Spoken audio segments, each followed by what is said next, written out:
Assalamualaikum warahmatullahi wabarakatuh. Perkenalkan, kami dari kelompok 2 akan mempresentasikan tentang akuntansi untuk perubahan harga. Next. Anggota dari kelompok 2 yaitu Nadia, saya sendiri dengan NIM 2017-310093, Mirza Rosa, NIM 2017-310179, Nadia Rosa dengan NIM 2017-310201, Maria Yulia, NIM 2017-310207, Muhammad Sony dengan NIM 2017-310231. Next. Jadi, saya akan menjelaskan terlebih dahulu mengenai kos sekarang dan pemertahanan kapital. Seperti akuntansi daya beli, akuntansi kos sekarang juga dilandasi konsep mempertahankan kapital. Perubahan harga aset yang ditahan selama suatu periode menimbulkan untung atau rugi penahanan. Perlakuan untung atau rugi penahanan bergantung pada jenis kapital yang dianut. Untuk kapital finansial, untung atau rugi ini akan diperhitungkan dalam penentuan laba periode sebagai untung terrealisasi. Bila kapital fisik dianut, maka kapital dapat dikatakan tetap atau dipertahankan kalau perusahaan mampu mengganti seluruh asetnya dengan aset sejenis, atau kalau perusahaan mampu mempertahankan kapasitas untuk memproduksi barang dan jasa secara tetap atau sama dengan periode sebelumnya. Tentu saja perusahaan tidak harus mengganti aset tertentu dan tidak harus tetap memproduksi barang dan jasa yang sama. Yang penting adalah kos sekarang atau setaranya dapat dianggap merepresentasi atau sebagai surregulate untuk kapital fisik. Perbedaan utama antara konsep mempertahankan kapital fisik dan kapital finansial adalah bahwa dalam mempertahankan kapital fisik, untung atau rugi perusahaan tidak dimasukkan sebagai komponen laba periode, tetapi diperlakukan sebagai penyesuaian capital adjustment. Ini berarti bahwa sebagian dari laba itu dikapitalisasi dan tidak dapat didistribusi sebagai dividen, karena perusahaan harus melakukan reinvestasi untuk mempertahankan kapasitas produksi seperti sedia kala. Next. Nah, selanjutnya yaitu sumber informasi dan teknik pengukuran. Dengan konsep di atas terdapat masalah teknis dalam pelaksanaan akuntansi kos sekarang. Masalah ini bersangkutan dengan penentuan kos sekarang secara objektif atas dasar bukti yang terverifikasi, karena kos sekarang bukan merupakan angka yang terjadi akibat suatu transaksi. Kalau memang kos sekarang harus diungkapkan dalam statement keuangan, walaupun tidak sepenuhnya objektif, maka kos sekarang harus ditentukan secara cermat sehingga mempunyai keterandalan yang cukup tinggi sebagai informasi. Sekian dari saya, selanjutnya akan dijelaskan oleh rekan saya.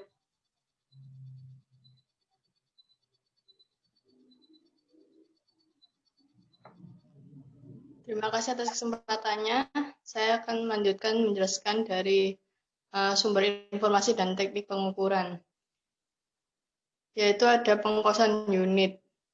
Pengkosan unit ini adalah teknik yang digunakan untuk menaksir kos reproduksi suatu barang.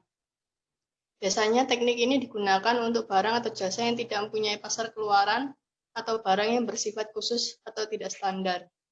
Yang kedua ada penghargaan fungsional. Teknik ini berguna untuk menentukan kos pengganti suatu fungsi produksi atau pemrosesan, bukan suatu aset secara individual atau aset yang berdiri sendiri. Berikut adalah contoh-contoh cara menyajikan informasi pelengkap. Perusahaan harus mengungkapkan teknik atau metode yang dipakai. Next. Dalam kos sekarang ada kelebihan dan kekurangan. Contoh kelebihannya yaitu yang pertama, akuntansi kos sekarang dapat menunjukkan laba operasi dan untung penahanan. Yang kedua, bermanfaat untuk menjaga kapasitas operasi sekaligus untuk membagi dividen. Yang ketiga, memberikan informasi tentang efisiensi suatu perusahaan. Yang kedua, ada kekurangannya. Kekurangannya yaitu belum bisa mempertimbangkan pengaruh perubahan daya beli uang. Dan yang kedua, kerumitan penyusunan informasi kos sekarang sebagai pelengkap tidak sepadan dengan manfaat yang diperoleh. Next.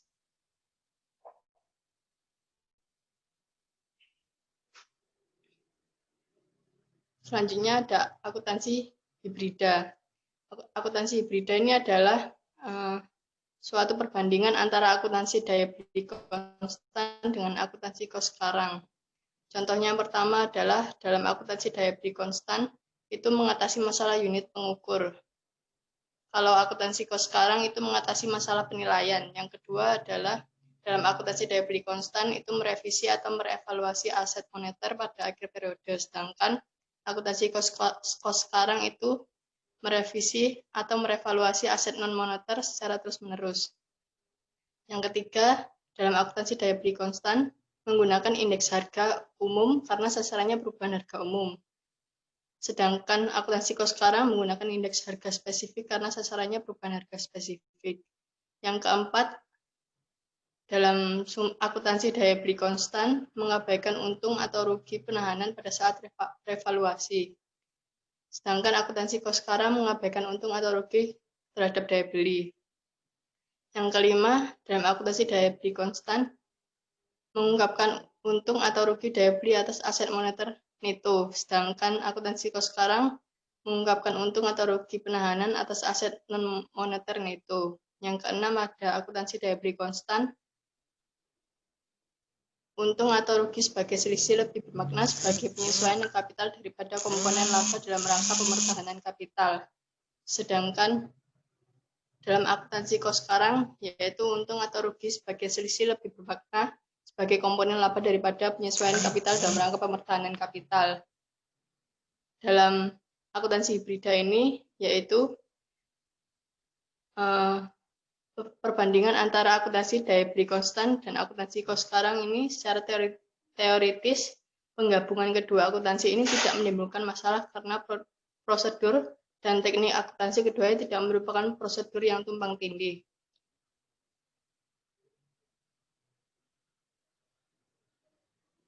Teknik akuntansi keduanya tidak merupakan prosedur yang tumpang tindih karena bila kos sekarang menggunakan kos pengganti sebagai basis penilaian, hibrida ini disebut akuntansi kos sekarang atau daya beli konstan. Next. Sini saya akan melanjutkan yaitu tentang standar akuntansi perubahan harga, yaitu dengan dikeluarkannya SFAS nomor 89, FASB telah mengubah status pelaporan informasi perubahan harga dari wajib menjadi anjuran. Secara autoritatif, pengungkapan informasi perubahan harga setelah SFAS nomor 89 sebenarnya bersifat sukarela, yaitu standar akuntansi perubahan harga dalam profesi akuntansi di Amerika memang mempunyai riwayat yang unik. Yaitu yang pertama ada SFAS nomor 33, yaitu semula memulai SFAS nomor 3, FASB mewajibkan informasi perlengkapan atas pengaruh inflasi dan perubahan harga spesifik dalam laporan tahunan. Yaitu yang kedua ada SFAS nomor 82, yaitu tentang FASB menerbitkan SFAS nomor 82 yang isinya meniadakan beberapa pengungkapan yang sebelumnya diatur dalam SFAS nomor 33. Standar baru ini meniadakan atau membatalkan ketentuan untuk mengungkapkan informasi daya beli konstan. Dan yang ketiga yaitu ada SFAS nomor 89, yaitu standar SFAS 89 tidak lagi mewajibkan pengungkapan pengaruh perubahan harga sebagai informasi perlengkapan, tetapi sangat menganjurkan pengungkapan tersebut. Next.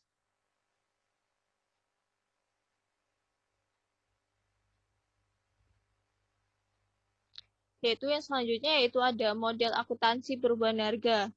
Yaitu suatu model akuntansi perubahan harga ditentukan oleh kombinasi 3 faktor. Yang pertama yaitu ada dasar penilaian. Di dalam dasar penilaian terdapat 3, yaitu cost historis, cost sekarang, dan nilai keluaran. Dan yang kedua yaitu ada skala pengukuran, yaitu nominal versus daya beli. Dan ketiga yaitu ada jenis kapital, yaitu finansial versus fisis. Next. Nah, yang pertama yaitu ada berbagai kemungkinan model, yaitu di sini ada di buku di halaman 661.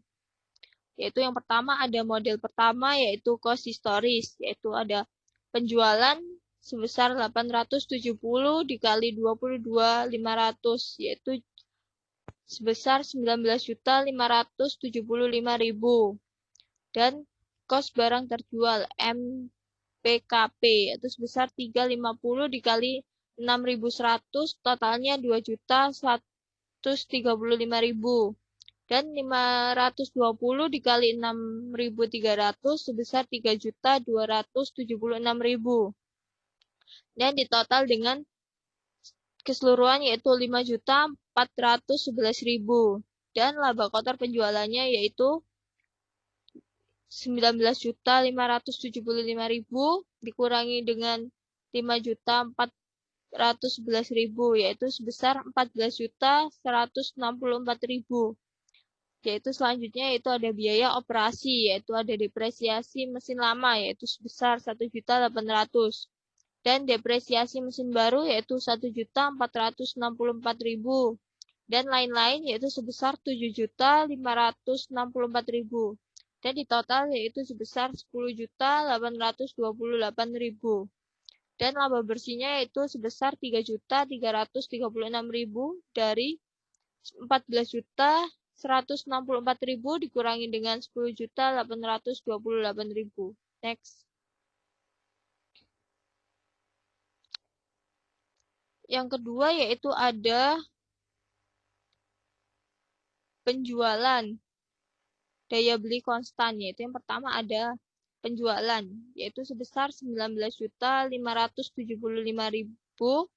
dikali 127 dibagi 127 yaitu sebesar 19.575.000 dan kos barang terjual yaitu 2.135.000 dikali 127 dibagi 122 sebesar 2.222.500. Yang selanjutnya yaitu ada 3.276.000 dikali 127 dibagi 126 yaitu sebesar 3.032.000 dan di total keseluruhan yaitu 5.524.500 dan laba kotor penjualan sebesar 14.050.500 dari 19.575.000 dikurangi dengan 5.524.500 dan yaitu ada biaya operasi yaitu depresiasi mesin lama sebesar 1.800.000 dikali 127 dibagi 100 dan totalnya 2.286.000 dan depresiasi mesin baru yaitu 1.464.000 dikali 127 dibagi 122 yaitu sebesar 1.524.000 dan lain-lain yaitu 7.564.000 dikali 127 dibagi 127 yaitu sebesar 7.564.000 total menjadi 11.374.000 dan laba sebelum rugi daya beli yaitu 2.676.500 dari 14.050.500 dikurangi dengan 11.374.000 dan rugi daya beli yaitu sebesar 1.279.500. Laba dalam daya beli konstan yaitu sebesar 1.397.000 dari 2.676.500 dikurangi dengan 1.279.500. Next.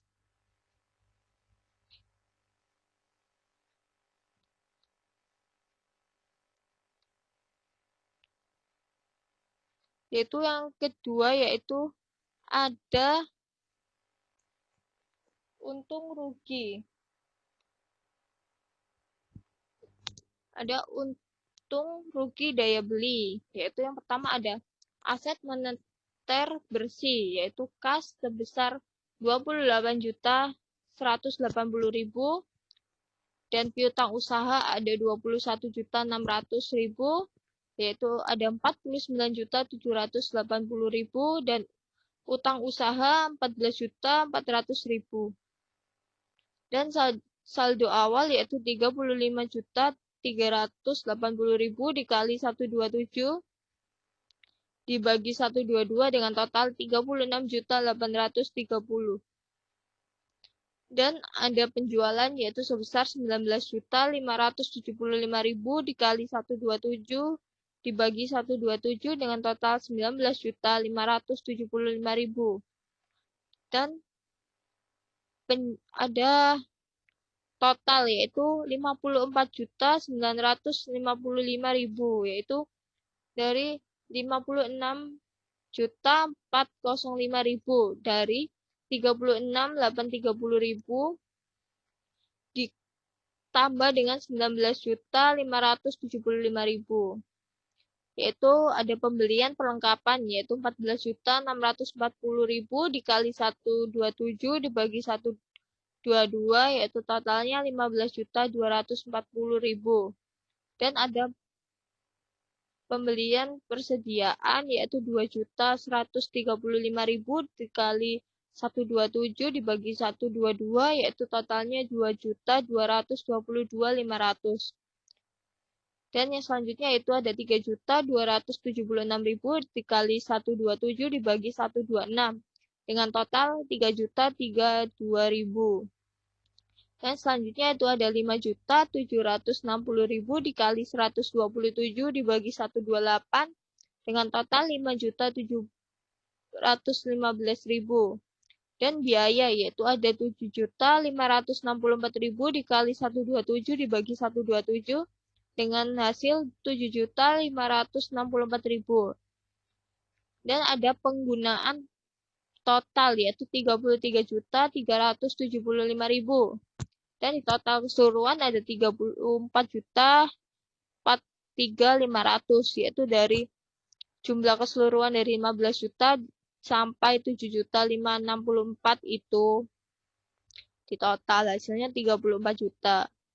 Dan saldo akhirnya yaitu ada 21.580.000, yaitu ada 22.361.500. Dan saldo akhir dalam daya beli rata-rata yaitu 21.580 dikali 127 dibagi 130 dengan total 21.082.000. Dan rugi daya beli yaitu sebesar 1.279.500. Next.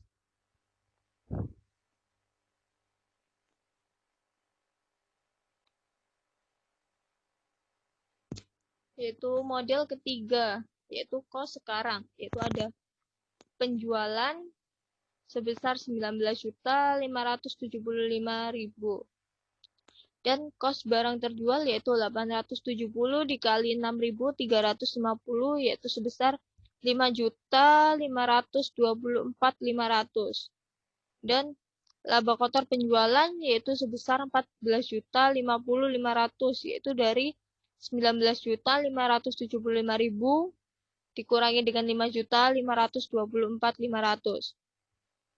Dan biaya operasi yaitu depresiasi yang pertama yaitu ada perlengkapan lama sebesar 10% dikali 20.740.000 ditambah 22.100.000 dibagi 2 yaitu totalnya 2.142.000. Dan perlengkapan baru yaitu 10% dikali 14.640 ditambah 17.290 dibagi 2 yaitu sebesar 1.596.500.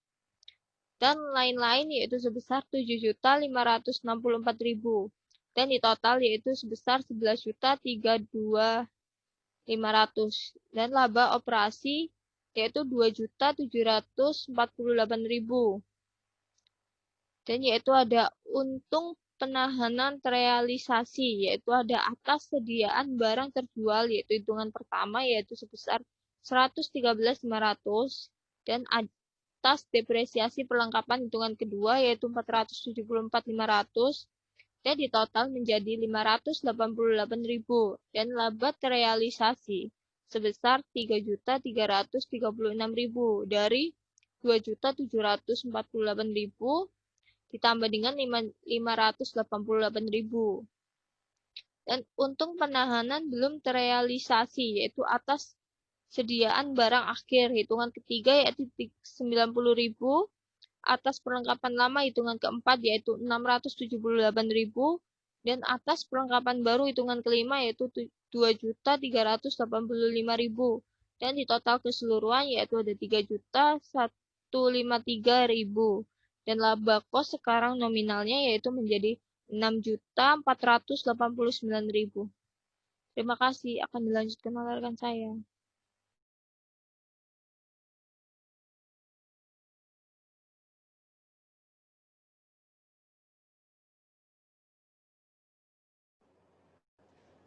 Baik, yang selanjutnya saya akan melanjutkan model keempat, yaitu kos sekarang atau daya beli konstan. Pada penjualan yaitu terdapat 19.575.000 dikalikan 127 dibagi 127, hasilnya 19.575.000. Lalu kos barang yang terjual sebesar 5.524.500 dikalikan 127 dibagi 127, hasilnya 5.524.500. Lalu penjualan dikurangi kos barang terjual menjadi laba kotor penjualan yaitu 14.050.500. Lalu pada biaya operasi, depresiasi mesin lama sebesar 2.142.000 dikali 127 dibagi 127 itu 2.142.000. Lalu depresiasi mesin baru 1.596.500 dikalikan 127 dibagi 127, hasilnya 1.596.500. Lalu biaya lain depresi lain-lain yaitu 7.564.000 dikalikan 127 dibagi 127, hasilnya 7.564.000, dan di total menjadi 11.302.500. Lalu laba operasinya 2.748.000. Lalu selanjutnya untung penahanan terrealisasi atas sediaan barang terjual yang hitungan 1 yaitu 0. Lalu atas depresiasi perlengkapan hitungan kedua itu 71.500. Lalu laba terrealisasi sebelum untung atau rugi daya beli yaitu sebesar 2.676.500.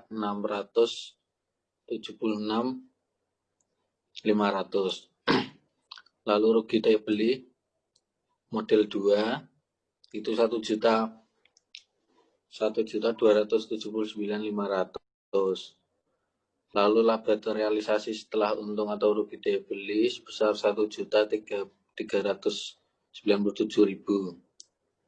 Lalu untung atau rugi penahanan belum terrealisasi atas sediaan barang akhir yang hitungan 3 yaitu 0, atas perlengkapan lama hitungan 427.000, atas perlengkapan baru hitungan 5 yaitu 1.485.900, dan di total menjadi 1.612.900. Lalu laba bersih kos sekarang atau daya beli konstan sebesar 3.009.900. Next.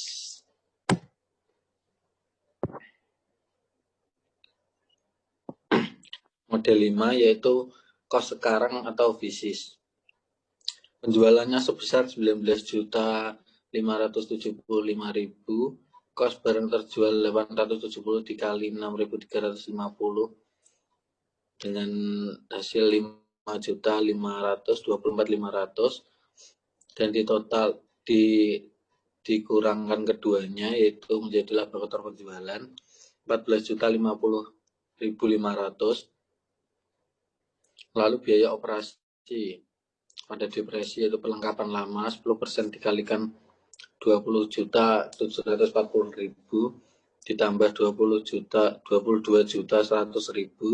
dibagi 2 itu sama dengan 2.142.000. Lalu perlengkapan baru 10% dikalikan 14.600.000 ditambah 17.290.000 dibagi 2 yaitu dengan hasil 1.596.500. Lalu lain-lainnya yaitu 7.564.000 dan di total ketiganya ada 11.302.500. Lalu laba tersedia untuk dividennya yaitu 2.748.000. Lalu untuk penyesuaian untuk mempertahankan kapitalis fisis itu untuk lihat pada hitungan model ketiga. Persediaan barang ada perubahan harga terrealisasi melalui penjualan yaitu sebesar 113.500. Lalu perubahan harga melekat pada sediaan akhir 90.000 dan di total 203.500. Lalu perlengkapannya perubahan harga terrealisasi melalui depresi sebesar 474.500 melekat pada perlengkapan lama 678.000 melekat pada perlengkapan baru 2.385.000 dan di total 3.537.500. Dan untuk jumlah mempertahankan kapital fisis ada 3.741.000. Next. Model ke-6 yaitu kos sekarang atau daya beli konstan atau fisis.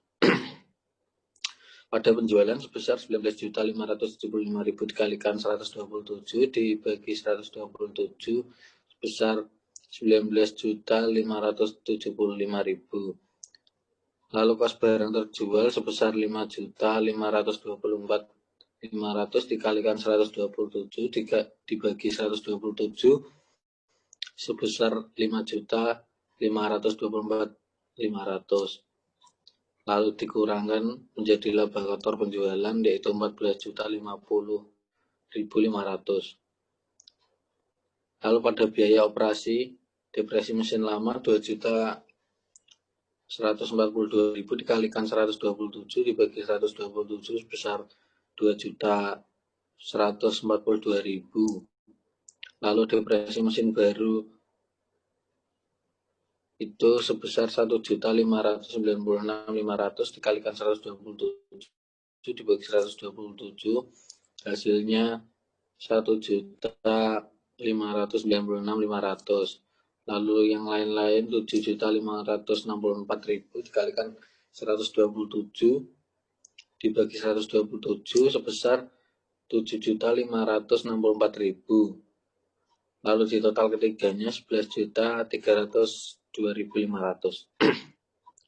Lalu laba operasi sebelum rugi daya beli yaitu 2.798.000. Rugi daya beli pada model kedua 1.279.500. Lalu laba operasi bersih atau tersedia untuk dividen itu sebesar 1.468.500.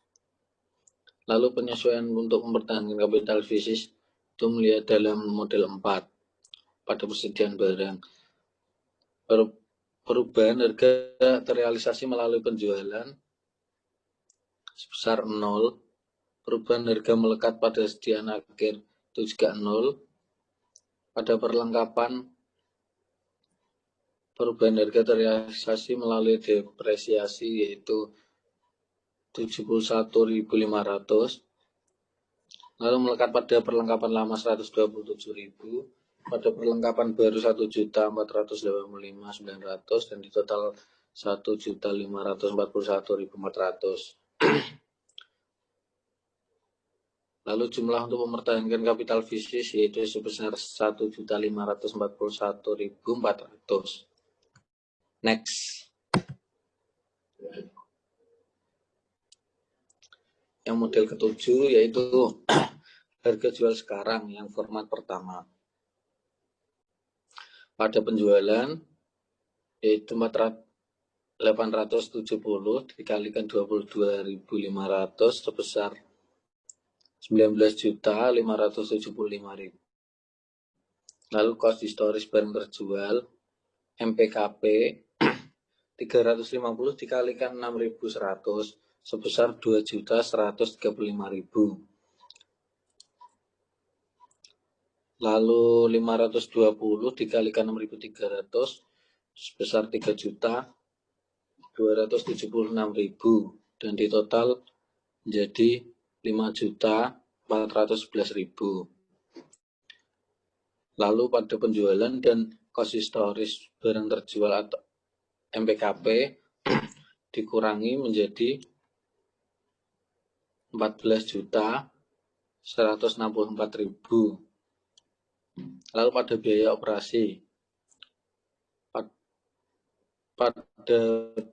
operasi, yaitu terdapat 7.564.000. Pada aliran dana masuk 6.600.000.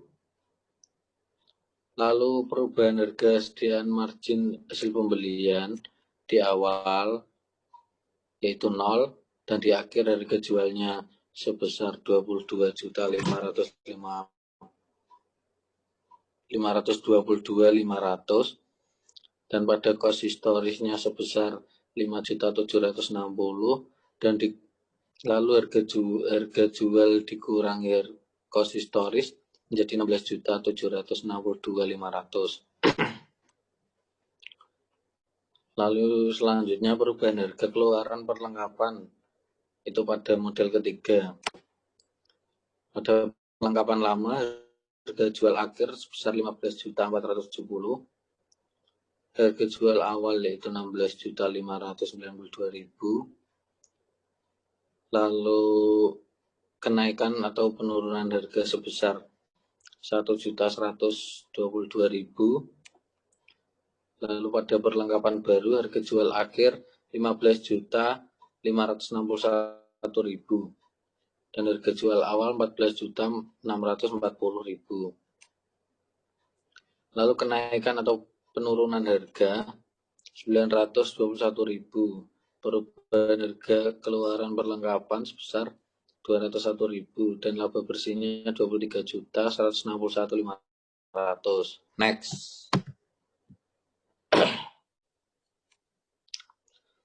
Harga jual sekarang pada format 2 atau model ke-7. Pada penjualan 870 dikalikan 22.500 hasilnya 19.575.000.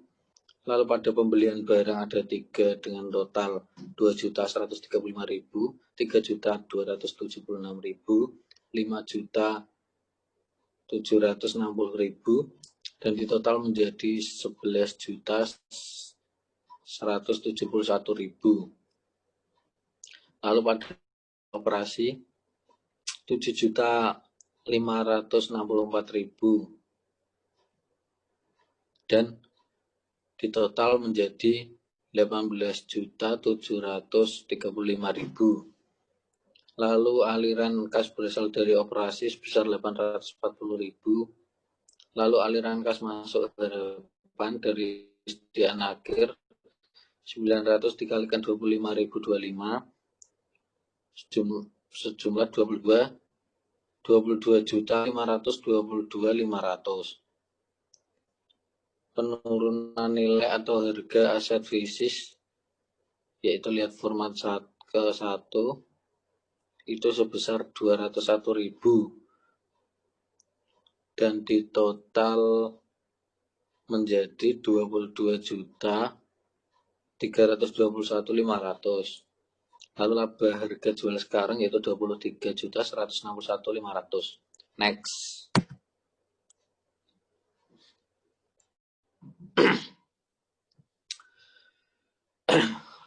Model ke-8, harga jual sekarang atau daya beli konstan format pertama.